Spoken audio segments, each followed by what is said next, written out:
Hello, people. Thank you once again for listening to another podcast of the Quetzal Talk podcast. And here we are talking with Professor Thomas Fullerton.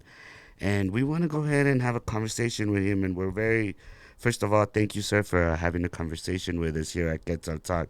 We do appreciate you taking a little bit of your time.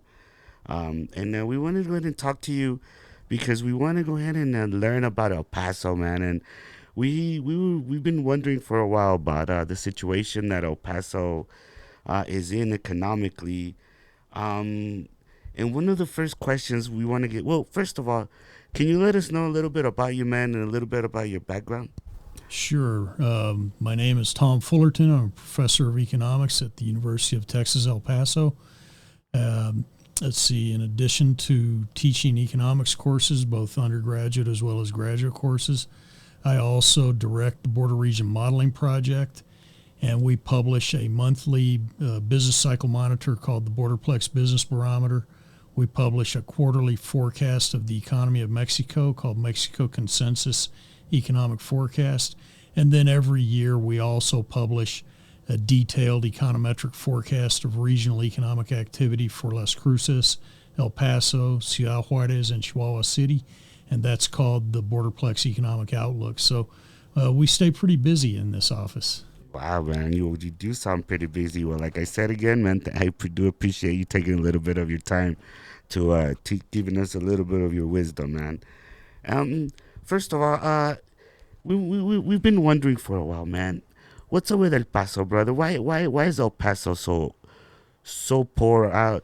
What situation are we in that makes this town the way it is? Is it because we're in a democratic city in a Republican state? Does the demographics have a lot to do with it? Is it the lack of education?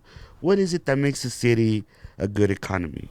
Well, two of the primary reasons that El Paso and Las Cruces are both within the top 10 most impoverished metropolitan economies in the United States is a combination of both demographics and education. Let's see, the labor market in the United States is fairly competitive. And what that means ultimately is that people are going to be paid according to their productivity levels.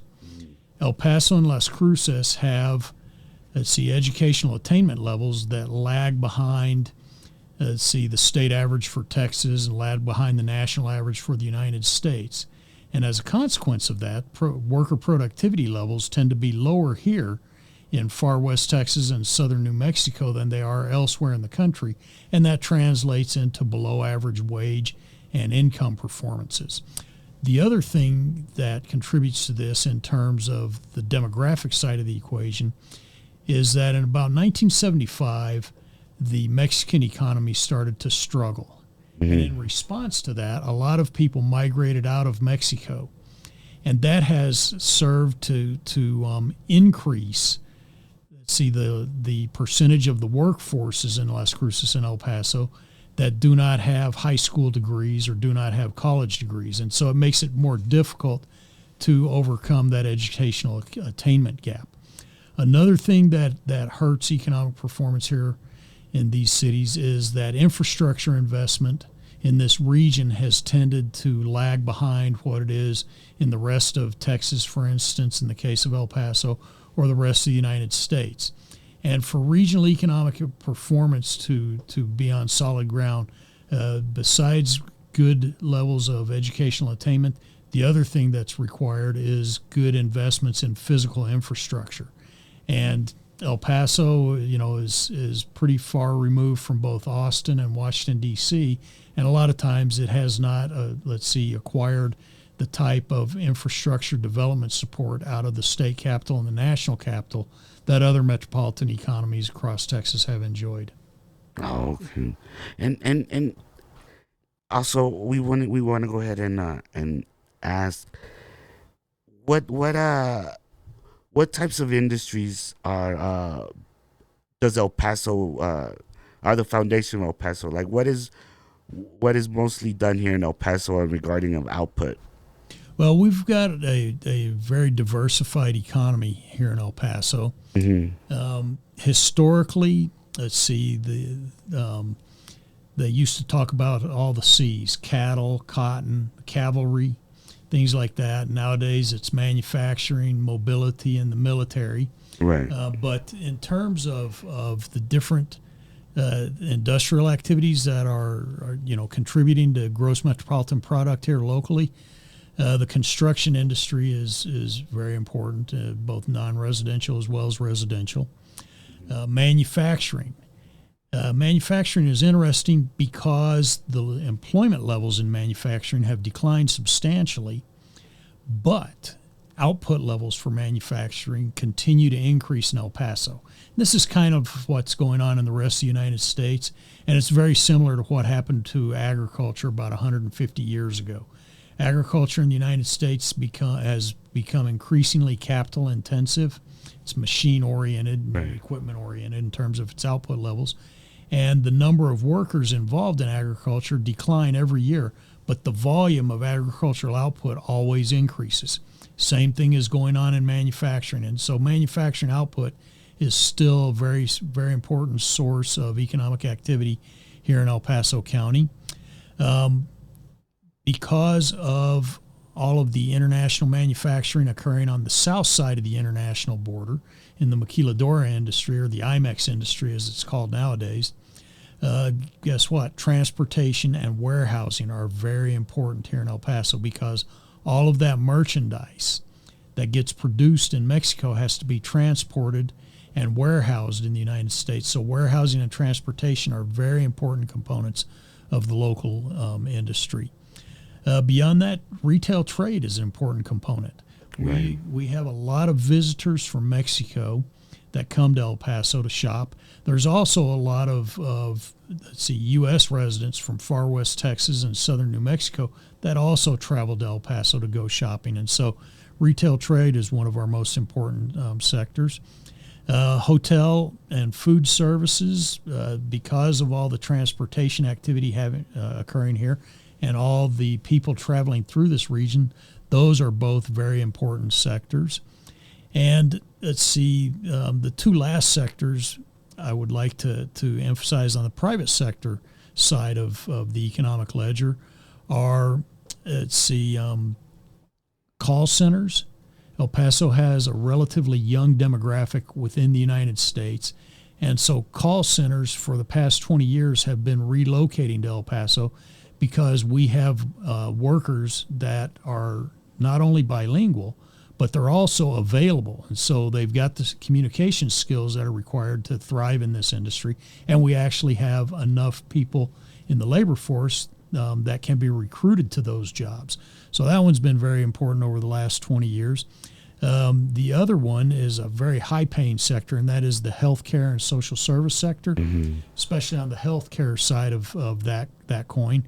And that sector continues to grow. Let's see, going back 40 years, that sector really started to expand in El Paso. And part of that is because we attract a lot of individuals from northern Mexico that are seeking, healthcare procedures they can't obtain yet in Mexico, and taking advantage of other conveniences that we have here. On the public side of the economy here in El Paso, local government and state government agencies have a pretty important presence here. Local government because of that young demographic and all the public school systems. The state government because we are the county seat and we're also the largest city in West Texas.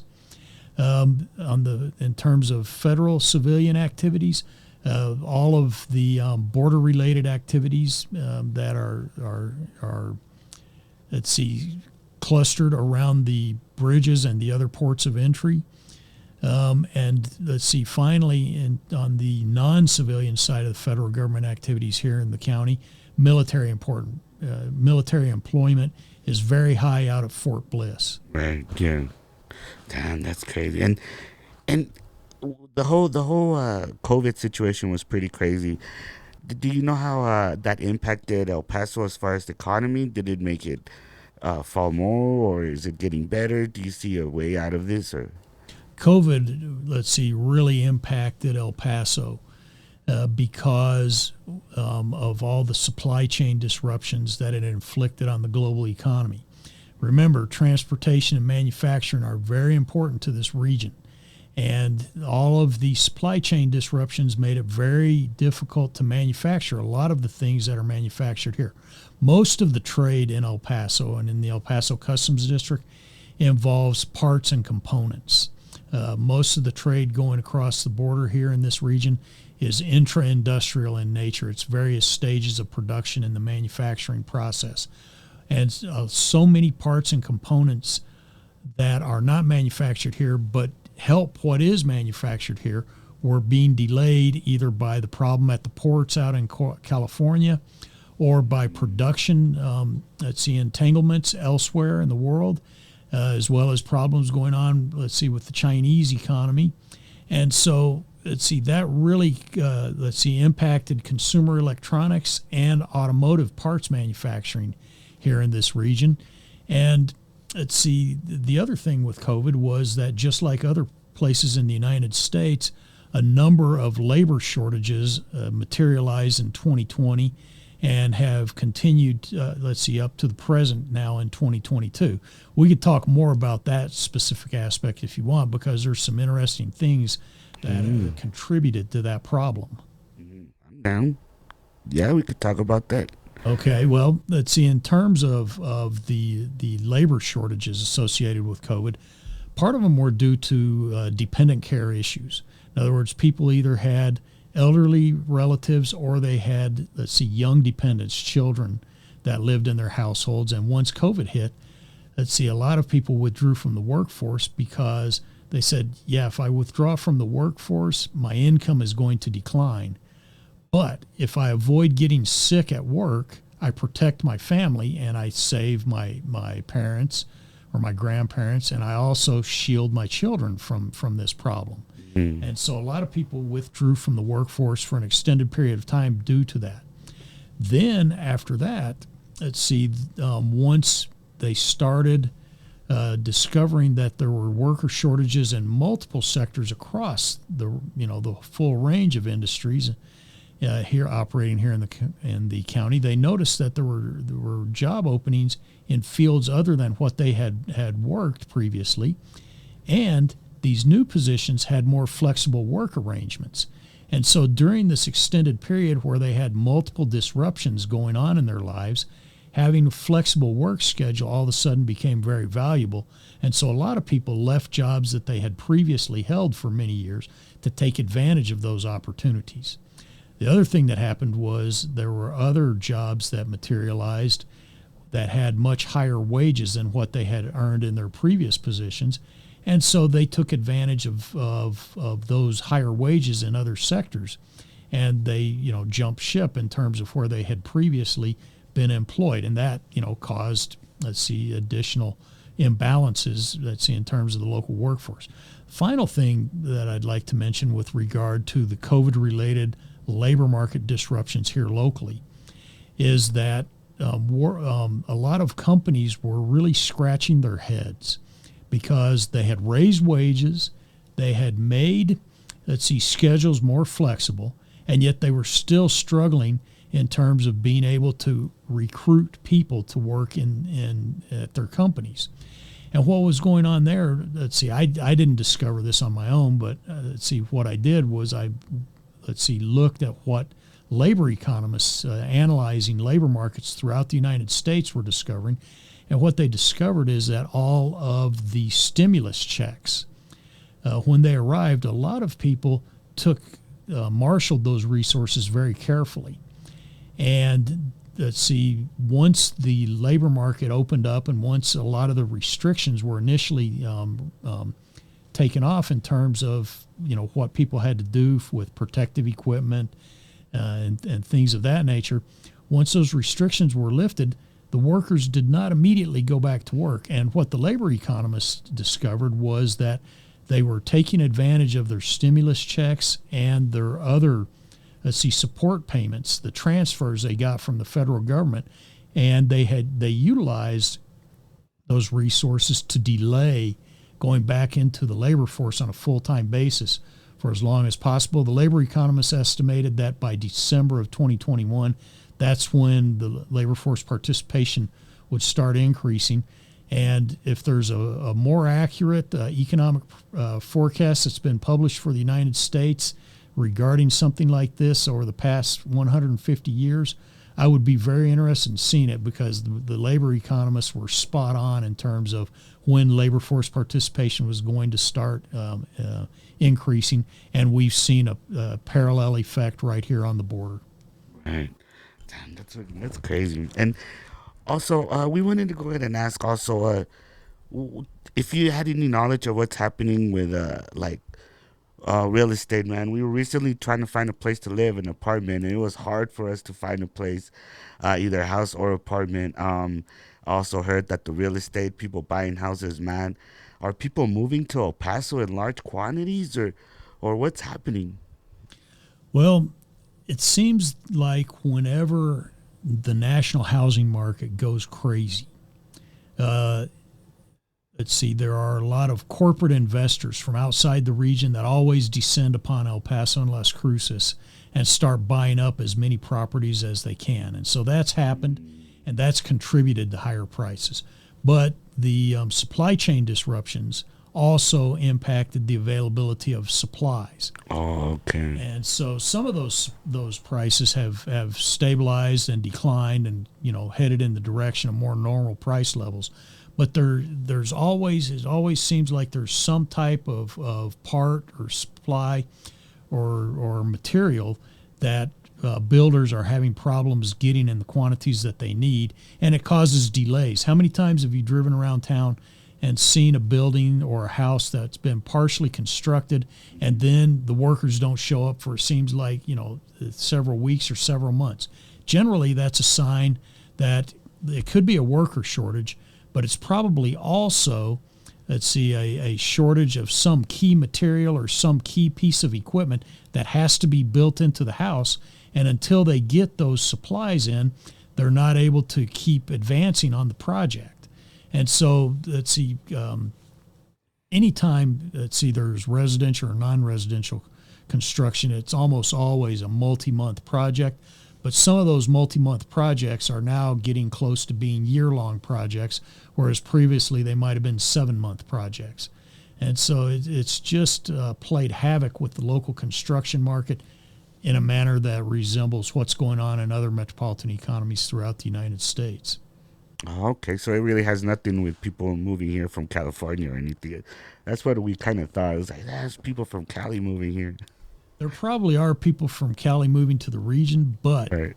I would suspect they're moving into Las Cruces more than El Paso, because Las Cruces is more of a retirement destination. Although for military retirees, El Paso is always very attractive because of, the Beaumont Army Hospital.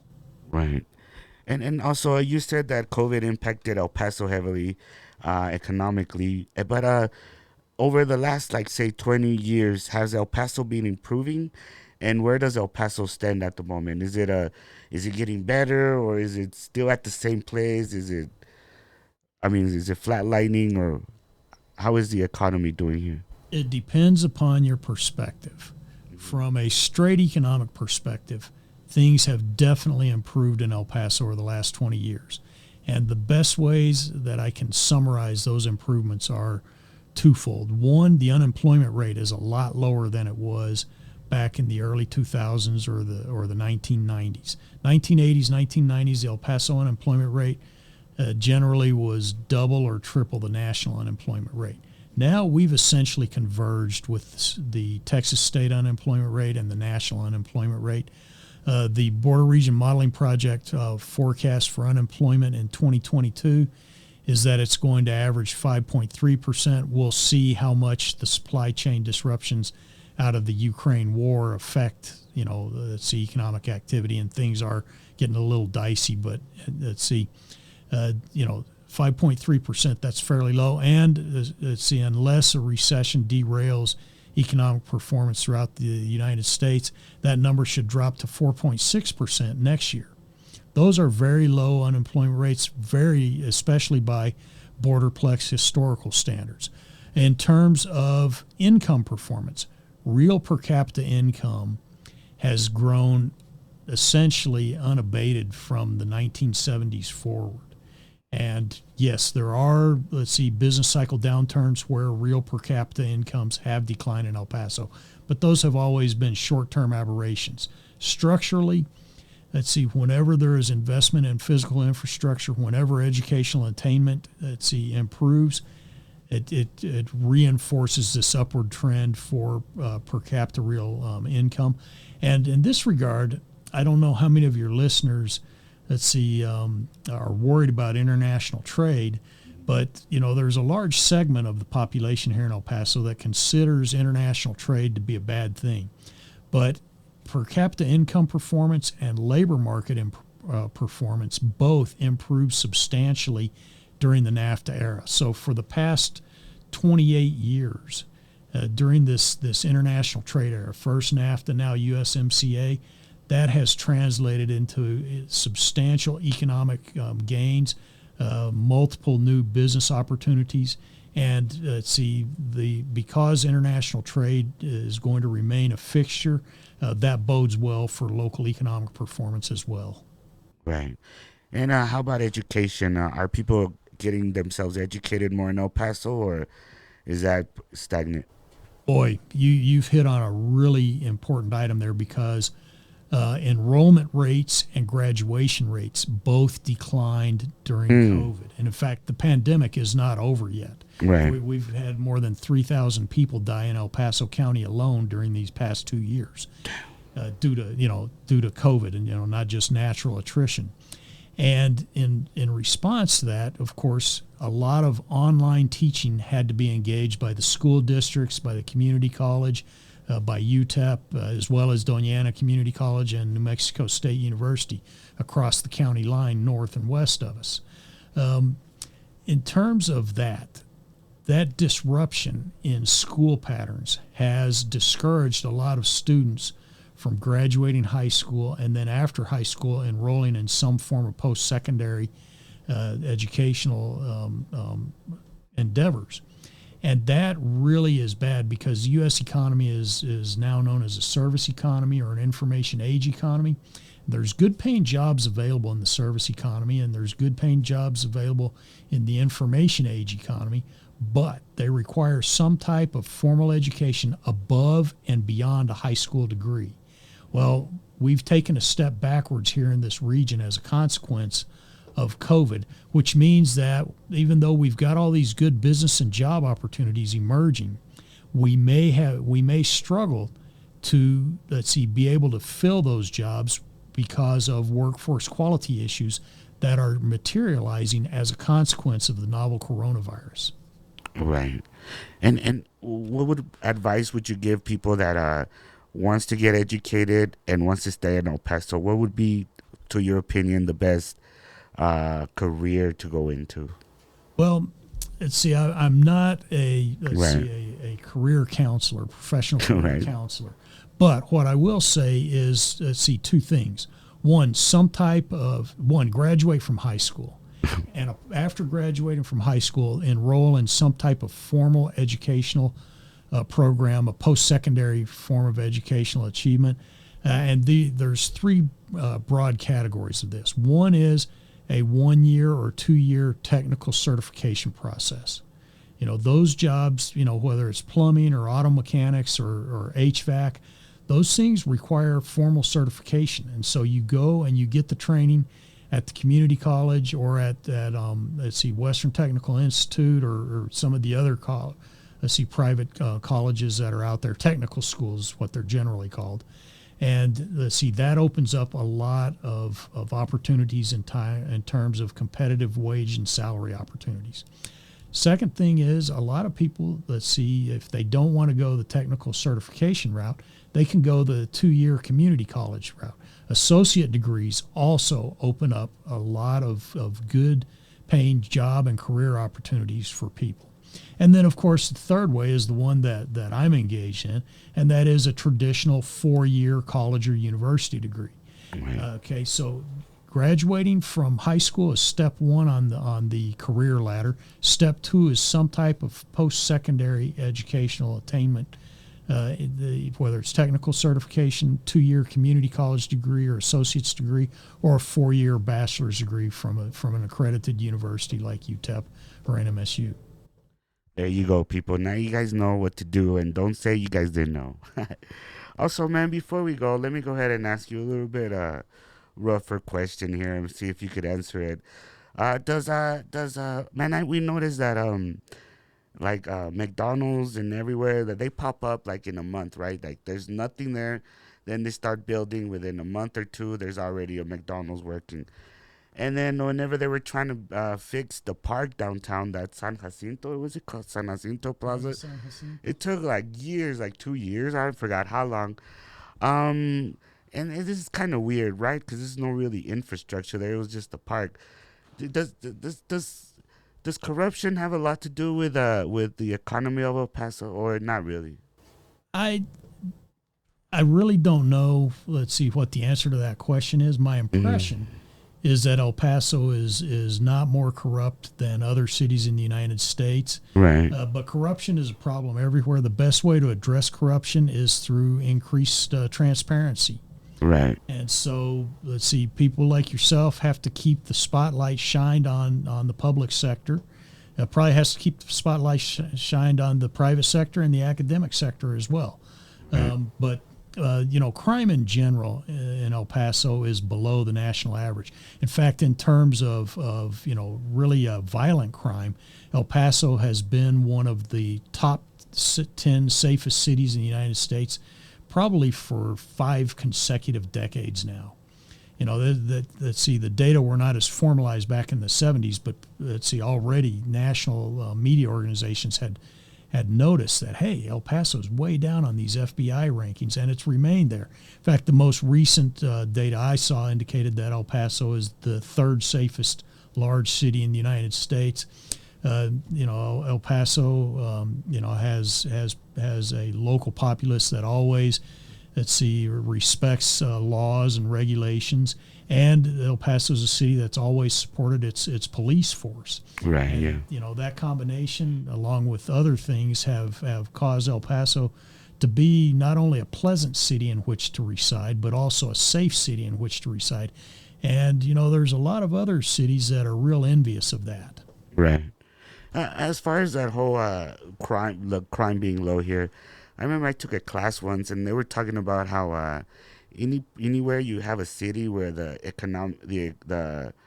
economic differences between peoples are less different, like that's not that big of a gap, you're gonna have less crime. And when there's like more rich people and more poor people, there's gonna be more crime. Do you think that has something to do with El Paso being safe? That there's not a lot of like super billionaires here, and the economy gap is not really that big?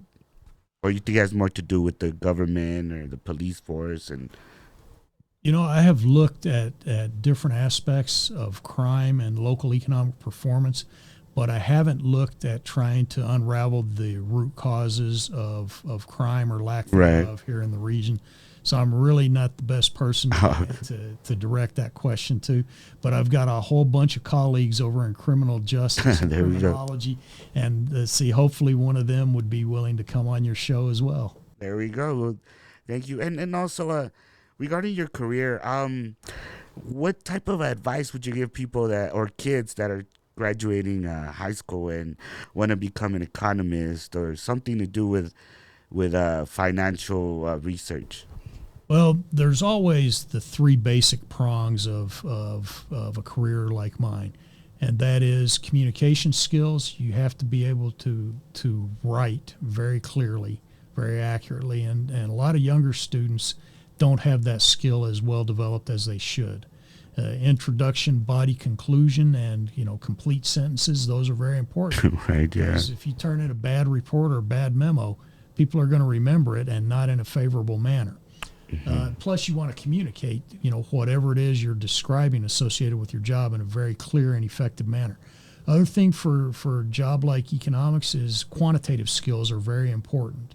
Finally, technical skills are becoming increasingly important. Being able to use computers, being able to use software, and in addition to knowing mathematics and econometrics, data analytics is becoming very important because we have such large data sets out there. They defy description, and so we've got to use analytical tools to be able to, one, collect those data, and two, be able to summarize that information in a manner that is digestible. So those are the sort of the three prongs of a career in economics or finance or accounting, just about anything. Right. But you can tell by all three of those areas that formal educational attainment is very important. Well, and one more thing. Have you enjoyed being an economist? If you could do it all over again, is that the career you would pick, or would you pick something else? I almost ended up in economics by accident. I was one of those kids in high school that I was pretty good at all my classes. And as a consequence of that, I was not like my friends. A lot of my friends, they knew what they were going to study. And, it was either because they really liked something or they were really good at something and not very good at the other stuff. Me, I didn't know what to do. So my dad suggested, well, since you like history so much, why don't you study history? And I said, well, God, I don't know. I'm not sure I'd have the type of career I want if I did that. And he said, but you like it. And I said, I'm just not sure. And he said, well, why don't you look at economics?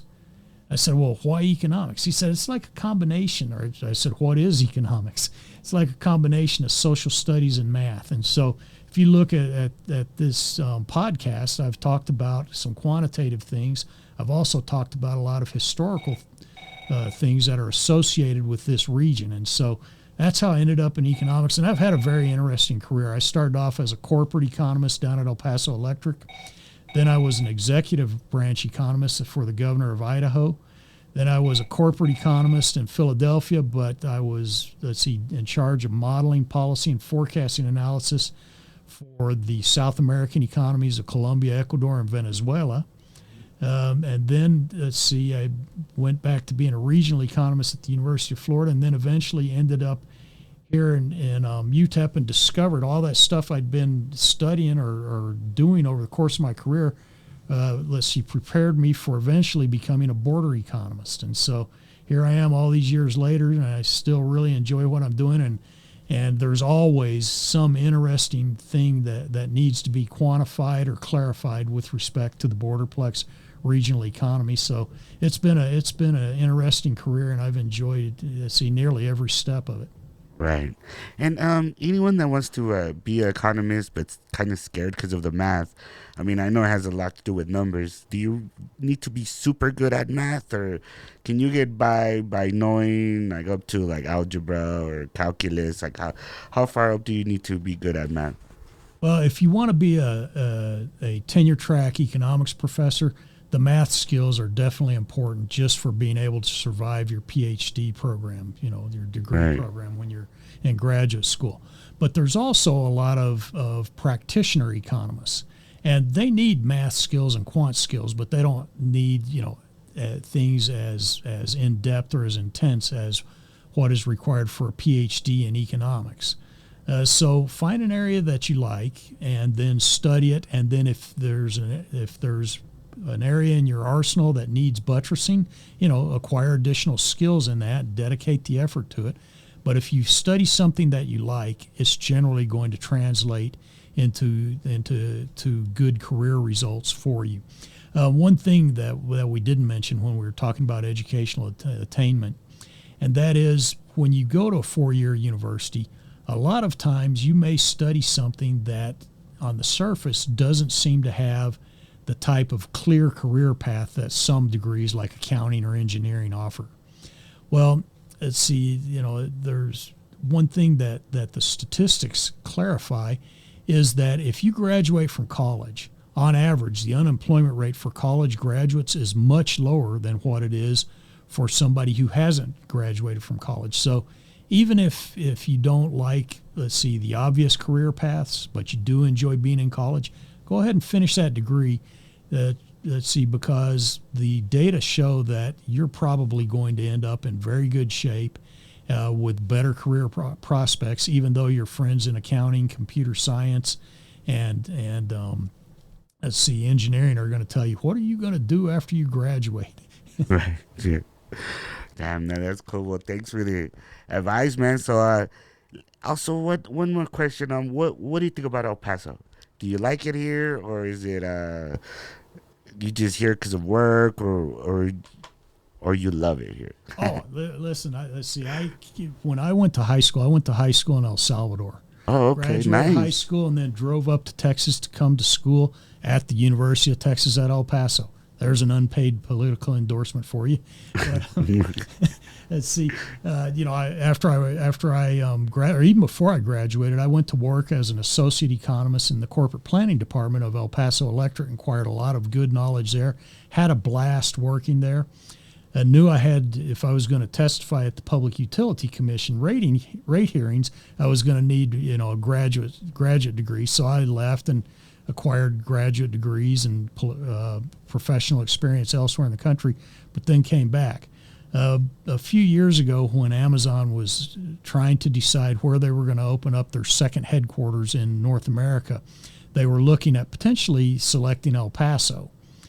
And a lot of people were saying, oh, no, nobody from Amazon is going to want to come to El Paso.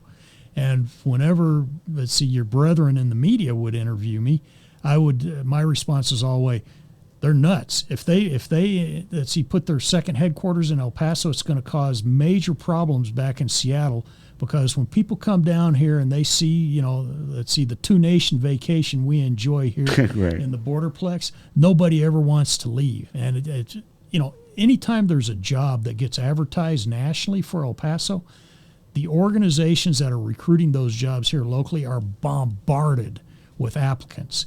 The popular image of El Paso is nobody wants to be here. The reality is that tons of people want to be here. And the worst job you can have in El Paso is being on a recruitment committee for any of the departments, because you have to wade through literally hundreds of applications. So yeah, El Paso, it's a great place to live. It's very safe. It's a two-nation vacation. Like that guy on the TV commercial says, ¿Qué más quieres? Right, yeah. Hell yeah. I used to live in Edmonton, Alberta for 2 years, man, and I missed El Paso so much. I couldn't do it. I had to come back, brother. But finally, any life advice you want to give El Pasoans? Let's see, do your homework, Right. go to school, have a balanced diet. Let's see, respect your parents, and let's see, don't get into trouble. There's so much going on here. There's no need to get in trouble. There's always something entertaining to do here. There you go. And it's good to keep our community safe, right? That's right. There you go. Well, Professor Fullerton, thank you so much for spending a little bit of your time with us. We know you're a busy person, and once again, we do appreciate that. Thank you, sir. I thoroughly enjoyed it. Come back sometime. For sure. Thank you.